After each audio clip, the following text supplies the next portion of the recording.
அபிஷேகாவிற்கு இந்த வாரம் golden performance கிடையாது அப்படின்னு ஸ்ரீனிவாஸ் அவர்கள் சொல்லியிருக்காராமா. அண்ட் இதை பார்த்து அங்கே இருக்க ஒட்டுமொத்த அரங்கமே ஷாக் ஆகியிருக்கு.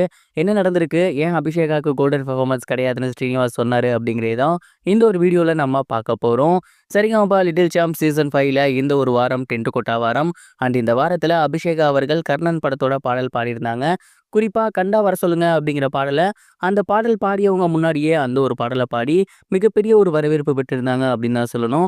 ஒட்டுமொத்த ஜட்ஜஸுமே இவ்வளோ சூப்பராக பாடியிருக்கீங்களே அப்படின்னு அவங்களுக்கு பாராட்டி தள்ளியிருந்தாங்க.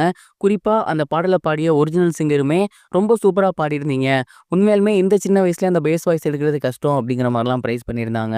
இந்த ஒரு பர்ஃபார்மன்ஸை பார்த்து ஸ்ரீனிவாஸ் அவர்கள் என்ன சொல்லியிருக்காரு அப்படின்னா, அபிஷேகா உண்மையிலேயே ரொம்ப சூப்பராக பாடியிருக்கீங்க அப்படின்னு தான் சொல்லணும். ஒவ்வொரு வாரமும் உங்களோட பர்ஃபார்மன்ஸ் அப்படிங்கிறது அடுத்த கட்டத்தை நோக்கி போய்கிட்டே இருக்கு.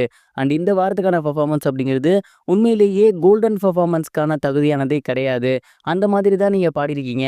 அதாவது இந்த வாரம் கண்டிப்பா உங்களுக்கு கோல்டன் பெர்ஃபார்மன்ஸ் நான் கொடுக்க மாட்டேன். இந்த மாதிரியான பெர்ஃபார்மன்ஸ்க்கு நான் அவுட்கம் கொடுக்கணும் அப்படின்னா கண்டிப்பா பிளாட்டினம் அப்படிங்கிற ஒரு வேர்டை தான் நான் சொல்லுவேன். ஏன்னா அந்த மாதிரியான ஒரு பெர்ஃபார்மன்ஸ் தான் நீங்க பண்ணியிருக்கீங்க.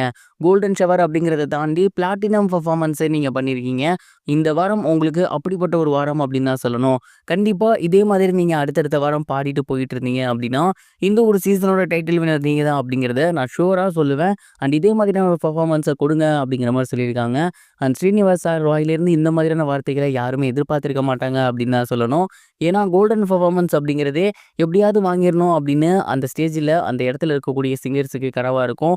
அப்படிங்கிறப்ப லெஜெண்டரி சிங்கர் ஸ்ரீனிவாஸ் அவர்கள் வாயிலிருந்து இது கோல்டன் பெர்ஃபார்மன்ஸ்க்கான சாங் கிடையாது, பிளாட்டினம் பெர்ஃபார்மன்ஸ்க்கான சாங் அப்படின்னு சொல்லியிருக்காரு அப்படின்னா எந்த அளவுக்கு அபிஷேகா சூப்பராக பாடியிருக்காங்க அப்படிங்கிறத நம்ம தெரிஞ்சுக்கணும். அண்ட் இந்த வாரம் ரொம்பவே இன்ட்ரெஸ்டிங்காக இருக்கும் அப்படிங்கிற மாதிரி தான் நான் நினைக்கிறேன்.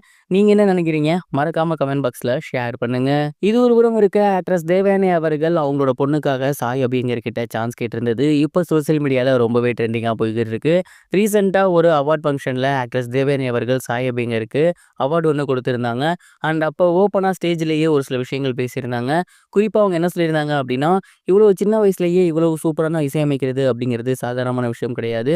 உண்மையிலேயே நீங்கள் அந்த விஷயத்த ரொம்ப அசாதாரணமாக பண்ணிட்டு இருக்கீங்க. இதற்கு முன்னாடி உங்கள் அப்பாவுக்கும் அம்மாவுக்கும் நாங்கள் ரசிகர்களாக இருந்தோம், இப்போ உங்களுக்கு ரசிகர்களாக இருக்கோம். குறிப்பாக என்னோட பொண்ணு இனியா உங்களோட தீவிர ரசிகை. உங்களோட எல்லா பாட்டுமே அவள் கேட்டிருக்கா. கடைசியாக நீங்கள் பண்ணியிருந்த டியூட் பட பாடலை டெய்லியுமே கேட்டுட்ருக்கா. உங்களோட இசையில் எப்படியாவது அவள் பாடணும் அப்படின்னு முயற்சி பண்ணிட்டு இருக்கா. அவளுக்காக முடிஞ்சால் ஒரு பாடல் பண்ணி கொடுங்க அப்படிங்கிற மாதிரி சொல்லியிருந்தாங்க.